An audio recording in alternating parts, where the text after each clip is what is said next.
Estamos nuevamente con un vivo, como siempre los fines de semana, el día domingo hacemos vivo para tratar de tener una interacción con los suscriptores.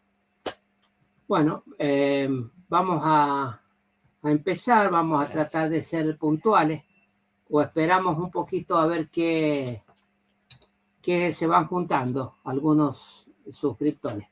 Ya les dije, esperen todos los domingos que vamos a salir en vivo.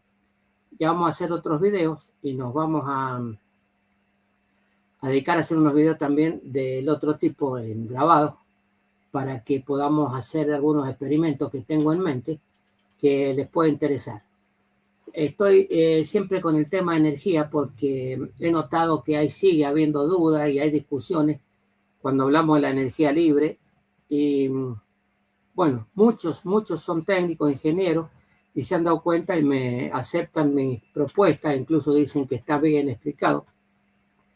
Pero hay otros que lo acepto porque somos todos inventores, todos creadores, y cuando alguien quiere hacer algo y no tiene conocimientos de la termodinámica, que es una ciencia donde estudia todo lo que es la energía, el funcionamiento de la energía, y entonces ahí aparecen algunos principios que no conocen, y al no conocer el principio ven como algo muy real hacer algún desarrollo y creen que funciona.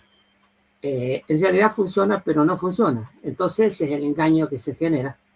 Usted dirá, ¿cómo? ¿Funciona o no funciona? No funciona. Lo que pasa es que es como si yo impulso un volante de inercia y queda girando. Está funcionando, pero ¿cuánto tiempo? Eso es lo que le llamo yo funciona, pero no funciona. Gira, pero después se detiene cuando se acaba la energía cinética que tiene el volante. Estamos hablando de un volante. El tema es el siguiente. Hay gente que está muy como enojada, ¿viste? Porque no consideran que sea verdad y siempre aparecen las teorías conspirativas con respecto a las multinacionales, a que hay dinero en juego para tratar de que esto no funcione.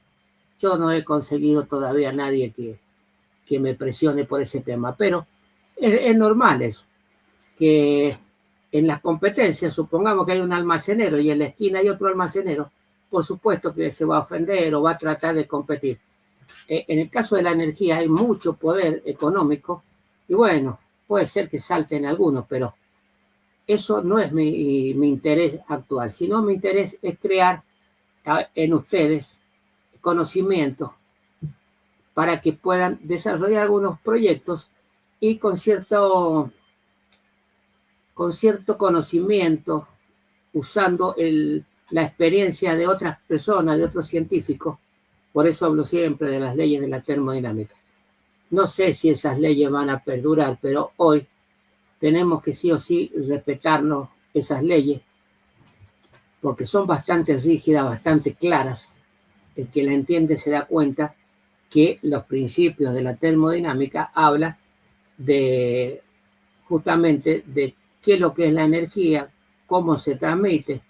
La energía es todo aquello que produce un trabajo, y el trabajo es todo aquello que necesitamos para nuestra vida.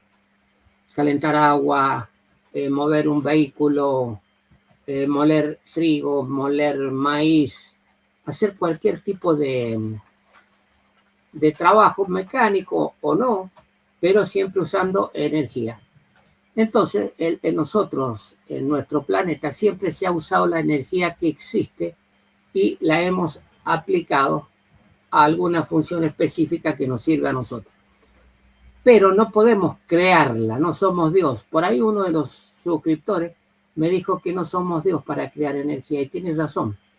Por ahora no somos Dios. Yo siempre digo por ahora, aunque debería ser más tajante decir que no.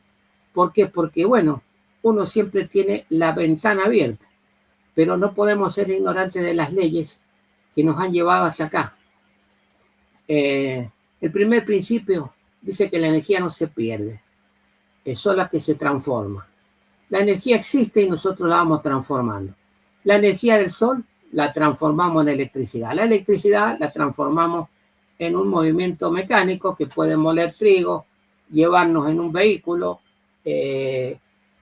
hacernos aire acondicionado, pero la energía de algún lado salió. Empezamos con el sol y así fuimos almacenando la energía y transformándolo. Eso es lo que dice la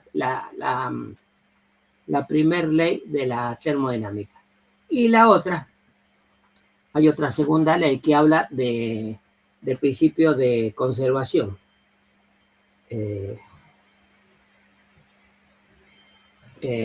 Bueno, en este momento perdí un poco el hilo porque necesitaba hacer un repaso de ese tema que no lo hice y ya no me acuerdo si está bien eso de la segunda ley, pero bueno, no se crea ni se destruye, pero eso es, claro, no se crea ni se destruye. Bueno, dejémoslo ahí, no me la tengo muy clara en este momento, estoy un poco confundido. Pero en base al primer principio, donde la energía se transforma, es básicamente lo que vamos a hablar hoy día. En este caso, cuando hablamos de motores, estamos hablando de un transformador de energía. Recibe un tipo de energía y se transforma en otro tipo. Supongamos un motor eléctrico recibe energía eléctrica y la transforma a energía mecánica. Y ese motor a su vez lo puede transformar en algo que nos es útil, en aire frío, en aire caliente, en un ciclón de aire, en el movimiento de una máquina de lavar, en una amasadora, en una molienda, en un ascensor, bueno, en fin. La electricidad también es una forma de energía y como todo pasa por la termodinámica, en este caso la energía tiene distintas formas de expresarla. En Joule, en kilovatios o en vatios, que básicamente son equivalencias en la electricidad en watts y el joule en la energía mecánica. También está el HP vapor, el caballo vapor, son medidas inglesas. Bueno, quiero decirte que cada sistema tiene una valoración o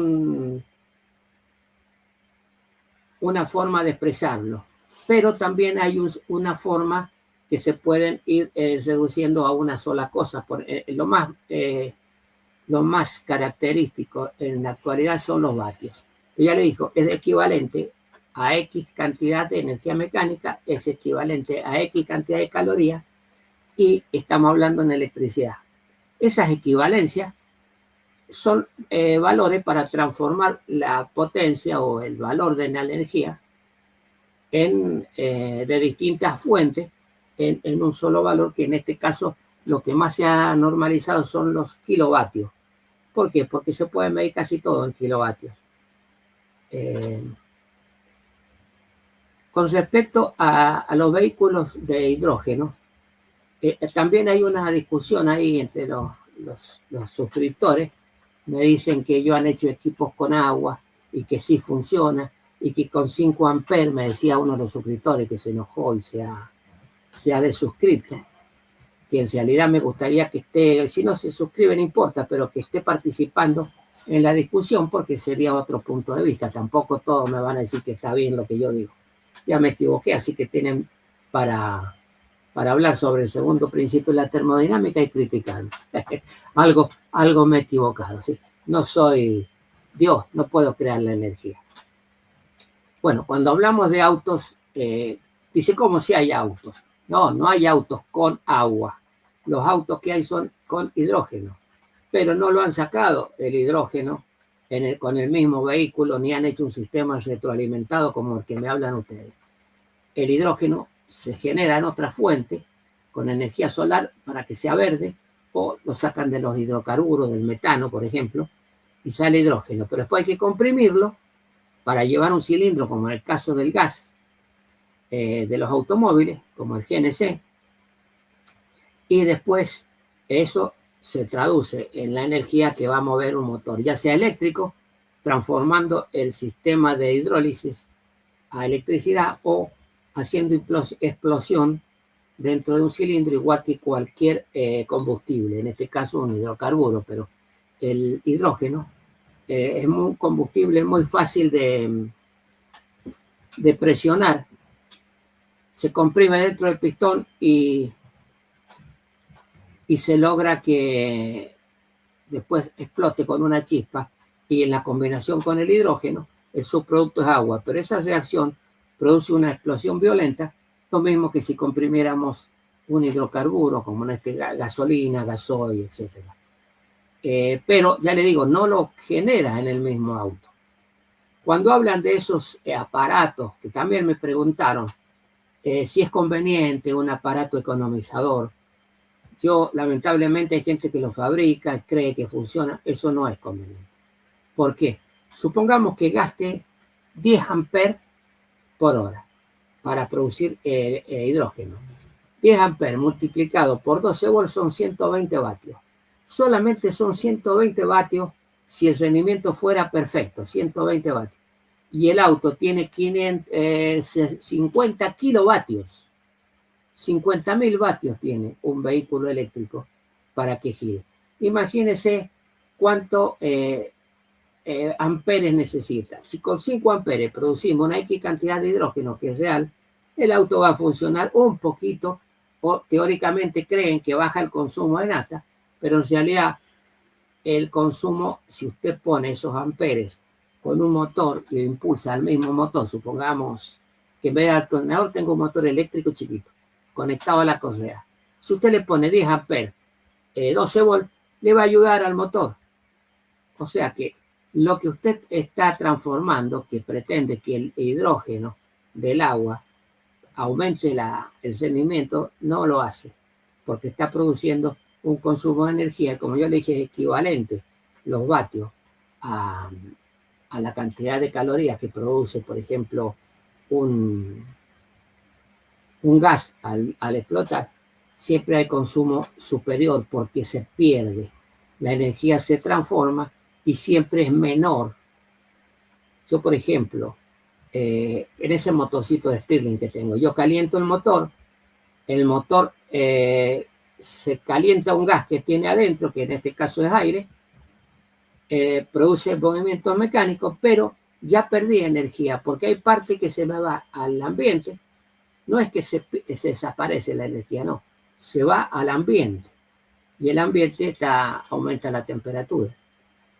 No lo notamos, pero hay un calor que se está yendo. Eso es pérdida, para después volver a recuperarla, no se puede.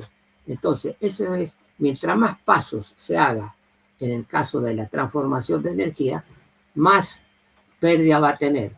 Lo ideal es usarla directamente con la menor cantidad de pasos posible y con una máquina que transforme esa energía en lo que nosotros queremos lo más eficientemente posible. Hay un señor que hizo un ciclo que se llama el ciclo de Carnot, que no importa, no lo vamos a entender, pero el ciclo de Carnot es un ciclo que dice que toda máquina que es reversible tiene el 100% de rendimiento y que eso no existe, volviendo a las leyes de la termodinámica. Vamos a ver cómo se lo explico. Un motor eléctrico, si yo le pongo energía, 20 amperes, 12 volts, son 240 vatios. En ese caso, esos 240 vatios es lo que estoy consumiendo. Bueno, acá ahora tengo Michael Walter Rosso. Una colaboración y hace una consulta. Hace una colaboración. Muchas gracias, porque es de ese sentido el que estamos tratando de sustituir nosotros y hacer que esto funcione. Muchas gracias. Vamos a ver la pregunta. La tengo un poco oblicua en la computadora. ¿La puedes leer?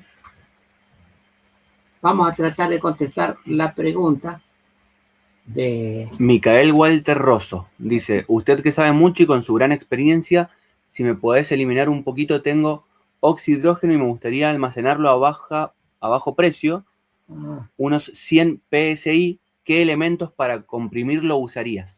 Bueno, esa se ve que sabe el amigo ahí, pero está complicado el tema. Para comprimirlo va a tener que gastar energía. El oxihidrógeno es el agua, el producto de la hidrólisis del agua sin dividirlos. Los dos gases están mezclados en la parte superior del recipiente, que es cuando una chispa se vuelve a generar el agua. Sí, muchos vehículos usan el oxihidrógeno directamente como combustible, pero me está preguntando cómo hace para comprimirlo. Ese problema de comprimirlo se hace con compresores y con un compresor de heladera, por ejemplo. Si usted consigue un compresor de heladera, la bocha de heladera, le estoy dando un tip por la experiencia. Usted puede llegar a comprimirlo. Incluso voy a decir otra cosa que también son todas cosas peligrosas. Por favor, si alguien va a hacer esto, tienen que tener un poco más de conocimiento, porque después yo voy a entrar en una cuestión de ponerlos en riesgo a ustedes y no es lo que quiero. Solo quiero que entiendan. En Italia, por ejemplo, hay unos compresores que toman el gas natural de las casas, lo comprimen y cargan los autos. Ah, ¿qué tal? Pero usan energía para comprimirlo. Entonces no van a cargar el gas. Usan el gas de las redes y lo comprimen. Pero no todos los lugares está previsto eso. Por ejemplo, en la estación de servicio, cuando usted va a echar gas, hay un compresor gigante que gasta un montón de energía para llegar a 200 bares, que son 200 kilos por centímetro cuadrado. 200 bares son 2 kilos por centímetro cuadrado. En el caso del hidrógeno, para este amigo que hizo la pregunta, se lleva 700 bares. Es mucha la presión. ¿Por qué tiene que haber tanta presión? Porque el gas es muy liviano. El oxihidrógeno, que dice usted que tiene el gas, para comprimirlo se lleva a una temperatura. Se puede comprimir a menos de 700 bares, pero no va a tener rendimiento. El depósito tiene que ser muy grande. Para usar un depósito medianamente aceptable para llevarlo en un auto, tiene que ser un depósito parecido a los depósitos que se usan en el gas natural, en el GNC, gas comprimido. Entonces, para ese motivo hay que aumentar la presión, son 700 bares. Usted tiene que usar un compresor que sea capaz de comprimir esa potencia para que tenga una cantidad o un volumen determinado de hidrógeno importante. Bueno, usted me hizo esa pregunta. ¿Cómo lo puedo comprimir? Con un compresor de heladera y va a tener éxito, lo va a comprimir, pero no va a poder comprimir tanto porque puede llegar a reventar el recipiente. El recipiente que usted está usando tiene que ser muy, muy potente, muy gruesa la pared y se va a poner bastante pesado para transportarlo. Ese es el problema que tienen los vehículos de hidrógeno actuales. Están usando cilindros. Primero se usaban cilindros de pared muy gruesos, pero eran súper pesados, con poca cantidad de autonomía, y se empezaron a usar ahora cilindros de fibra de carbono. Esa fibra de carbono tiene la posibilidad de ser muy firme. A ver, yo quiero comprimirlo cuando me sobra la energía en los paneles. Ah, perfecto. Para después usarlo en un generador eléctrico cuando haga falta. Bueno, tiene que comprimirlo en un depósito muy grande, estimado amigo. Para no tener que comprimirlo tanto, va a tener que usar un depósito grande, una especie de globo, supongamos, subterráneo. Es peligroso porque explota con mucha facilidad el hidrógeno, pero tiene que ser un depósito de un volumen grande para no llegar a comprimirlo con tanta presión y poder almacenar una X cantidad de... No le puedo decir exactamente cuánto va a almacenar, va a depender de la presión que usted use. Y la presión es directamente proporcional al envase. Imagínense, la presión de un gas hace presión en toda la superficie del cilindro, del recipiente. Por eso tiende a ser redondo un globo, porque la presión del gas es parejo en todo. Si usted usa, por ejemplo, un tacho cilíndrico, va a tener más presión, si bien la presión es uniforme, pero al tener esa forma, las chapas se deforman porque no trabaja a la tensión. En cambio, en un globo la tensión es totalmente pareja. No quiero salirme mucho del tema, pero lo que debería hacer es una especie de pileta subterránea, después lo inventa usted, tratar de hacer una trampa de explosivo con un burbujeo de agua y no comprimirlo con tanta presión. Si el volumen del depósito es grande, usted lo va a tener semicomprimido, lo va a poder usar incluso para la cocina, para lo que quiera. Por eso lo ideal es generarlo del agua. Pero lamentablemente existe ese problema que para generar del agua tenemos que gastar energía. Ahora ya creo voy a terminar con esta respuesta, pero se la voy a seguir perfeccionando. En el caso de los autos que andan con hidrógeno, ¿qué hacen? No hay un solo compresor que los comprime y mete, sino que le bajan la temperatura. Los gases, al bajarle la temperatura, también se ponen líquidos. Entonces, el aire líquido, por ejemplo, una nave espacial lleva aire líquido. ¿Por qué? Porque de esa forma se almacena muchísima cantidad, como en el caso de la nafta. La nafta está líquida y después la evaporamos. Entonces, el volumen es mucho menor. Para que el hidrógeno sea líquido, hay que bajarle la temperatura a menos 253 grados centígrados. Así que mire toda la complicación que tiene, amigo. Pero si usted hace un recipiente grande, lo protege de cualquier tipo de chispa y funciona. Y lo que va a almacenar va a depender del volumen y de la presión. Es bastante riesgoso lo que va a hacer, pero se puede hacer. Todo lo que es energía tiene riesgo, ¿no? No podemos. Si yo antes le hubiera dicho que un vehículo anda con gas de garrafa, me hubiera dicho, que no es peligroso. Y sí, como si yo le muestro un tanque de nafta y le pongo un fósforo, es peligroso. La energía nuclear pasa lo mismo. Una bomba atómica, si la libero inmediatamente, pero si la voy liberando en pequeñas partes, no pasa nada, es una energía que dura durante años. En el caso de estas explosiones, cuando se libera violentamente toda la energía que tenemos almacenada. Y todos los combustibles son peligrosos, todo, la electricidad, cualquier gas. Entonces, no hay que tenerle miedo, pero sí mucho cuidado. Si usted le baja la temperatura, va a almacenar más a menos presión. Ya le digo, en algunos sistemas se baja a menos 253 grados centígrados, lo bajan con nitrógeno líquido, lo envasan y llevan hidrógeno líquido en cilindro, lo transportan y después lo calientan. Cuando lo de calentar es muy poco, la temperatura a 0 grados ya empieza a hacer gas y lo vuelven a usar. Amigo, espero que lo haya. Si queda alguna duda, vuelva a hacerme la pregunta. Le vamos a seguir atendiendo. Bueno, y gracias por la colaboración. Si le quedó una duda, hágala la pregunta, no tengo ningún problema. Yo acá la última vez dejé algo inconcluso, que fue el funcionamiento del motorcito de Stirling. Voy a intentarlo hacerlo andar de nuevo. Lo voy a prender y lo voy a dejar que se caliente. Si es así y funciona. Ajá, no, ahí está. Cada vez que quiero mostrarlo en vivo, no funciona. Bueno, lo que pasa es que acá tengo un ventilador. Debe ser eso. Tengo un ventilador de techo que lo que hace me borra la llama. Lo vamos a tener que apagar el ventilador de techo por unos segundos. Bueno, ahí lo estoy calentando. Lo voy a dejar calentar bien. Cuando esté caliente se lo voy a mostrar. Porque si no, vamos a estar perdiendo tiempo con este motor.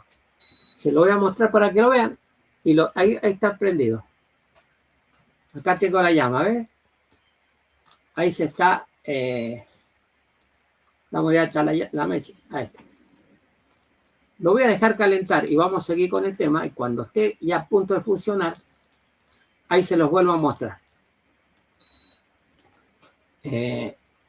Espero que no me pase lo mismo que la otra vez, que no me funcionó y me creó la falsa expectativa, que ahora la vamos a ver de verdad. Bueno, este motor justamente explica la transición de la energía, de este caso de calor a mecánica, y después a electricidad si le ponemos un generador. Cuando contesto alguna pregunta, por ahí pierdo el hilo de la... Pero es fundamental las preguntas a ustedes porque colaboran con nosotros y a su vez nosotros les somos específicos. Es mejor un compresor de cabezal, bocha, de heladera, digo por la explosión que es el gas. No, el gas, al comprimirlo no va a explotar el gas de hidrógeno. Y es muy difícil que detone por compresión el gas. Ya le digo, 700 bar se puede comprimir. Con un compresor de heladera, no me acuerdo cuánto funciona, pero usted lo puede no comprimir tanto. Incluso usar un cilindro de esos de... Bueno, le estoy dando cada propuesta que a lo mejor vuela todo. Tenga cuidado en lo que es la cilindro. Puede usar un cilindro de gas, de gasafa, puede usar un cilindro de oxígeno, que es muy grueso, pero tiene que comprimirlo. Lo ideal es usarlo a baja presión. A baja presión con recipientes muy voluminosos. Y si lo va a usar en una casa donde quiere almacenar energía solar, bueno, haga un pozo y va a conseguir sin comprimirlo. No lo comprima. Casi nada lo tiene que comprimir. Pero claro, el recipiente va a ser muy grande para almacenar mucho volumen. En realidad tiene que hacer la prueba de ver qué volumen necesita para el consumo que usted tiene o por la cantidad de hidrógeno que quiere almacenar. Espero que tenga suerte y cualquier cosa nos comente.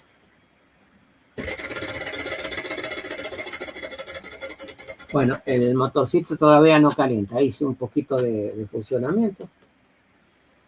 A ver, tengo también el aire acondicionado, que no sé si me va a afectar. Pero bueno, cuando hablamos de autos de hidrógeno, justamente el problema es que tienen que comprimir. Y lo comprimen bajando la temperatura con...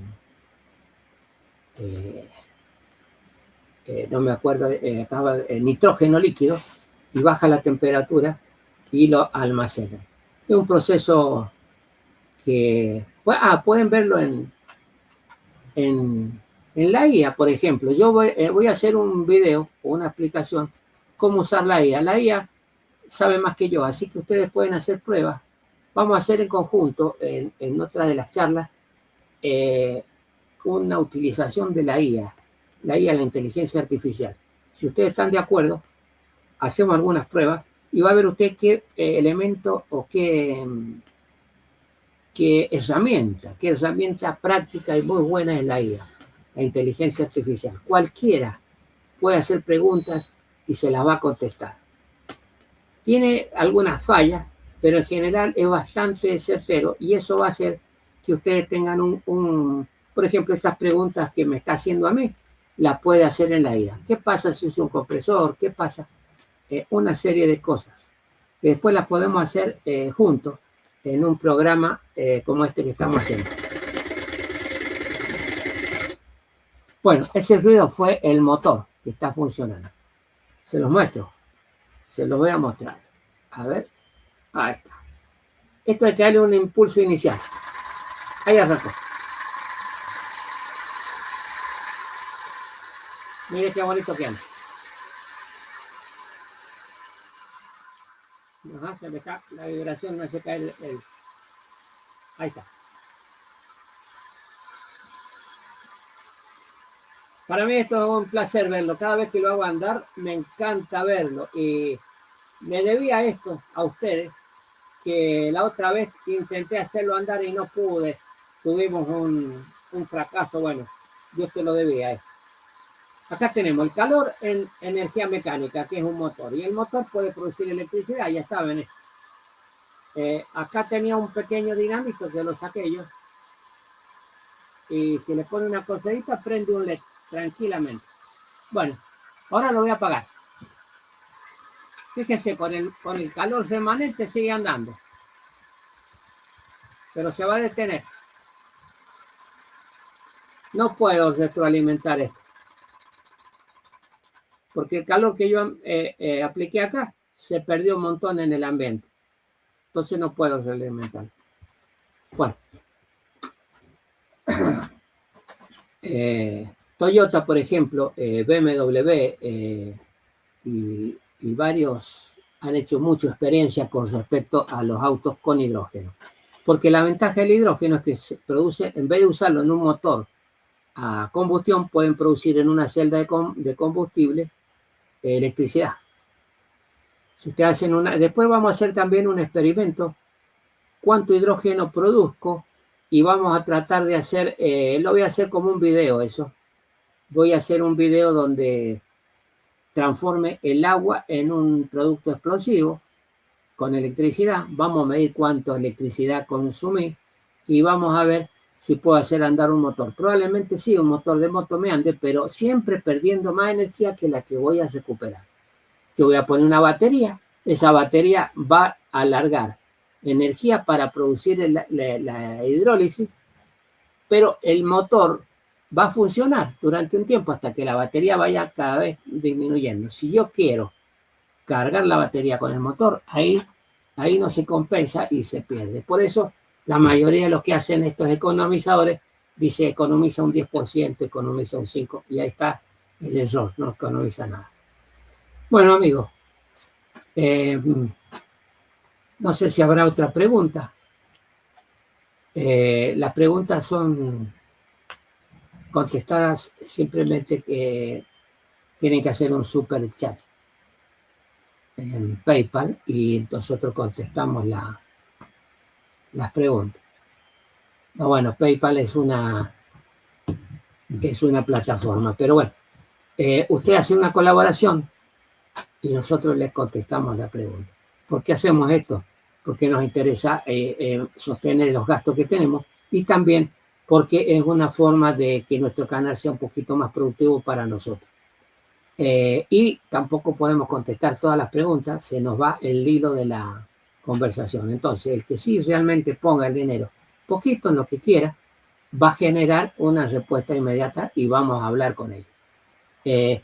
Para el resto puede quedarse sin aportar nada, no tengo ningún problema, pero el único problema es que no le voy a contestar en vivo las preguntas. Y la pregunta puede ser más de una vez que haga la colaboración, lo puedo hacer participar por más tiempo. Bueno, ya estábamos con los autos de Toyota, de la BMW, que son autos que usan el hidrógeno ya comprimido. Todavía no se puede utilizar el agua y ir generándola. En realidad sería lo ideal porque el agua genera un poquito de hidrógeno a medida que se va consumiendo y sería muy bueno, pero ya le digo, si yo lo genero con electricidad, el hidrógeno, me conviene más usar esa electricidad para mover el motor eléctrico. Eso es lo que quería llegar. Entonces es imposible poner. Stanley Meyer lo hacía, que según él lo quisieron matar, qué sé yo, bueno, no sé exactamente, eso es medio complicado, nunca supe ni nadie lo va a saber, pero no funcionó. Los inversores se enojaron con él y tuvo problemas también financieros con los inversores, porque era un modelo que genera mucha expectativa y cuando se analiza profundamente, cuando aparecieron físicos y gente conocedores de la física, los rechazaron. Entonces los inversores se enojaron y se sintieron estafados, pero no porque Stanley Meyer lo quiere estafar, sino porque él sí consideraba que funcionaba, pero si hacía un balance térmico, él estaba consumiendo mucha energía eléctrica en la batería. Casi que podríamos decir que si el auto anduviera batería, hiciera el mismo recorrido. Mirá lo que estoy diciendo. Bueno, porque es directamente proporcional la cantidad de hidrógeno a la cantidad de amperes. Cuando me dicen que pocos amperes producen mucho hidrógeno, eso es totalmente limitado. Un motor de explosión clásico tiene consume mucha cantidad de oxígeno, y para producir la explosión con el hidrógeno también necesita mucha la fórmula del hidrógeno con el oxígeno tiene que ser lo más exacta posible, porque si no se ahoga, si no, no funciona. Entonces, si hay mucho oxígeno, también tiene que haber mucho hidrógeno. Y para que haya mucho hidrógeno, hay muchos amperes. Y para tener muchos amperes, hay mucho consumo de energía mecánica. Eso es lo que he tratado de explicar en las tres posibilidades, las tres formas que hicimos estos videos. Bueno, espero que les haya gustado y seguiremos la semana que viene. Hasta la próxima y gracias a las personas que colaboran.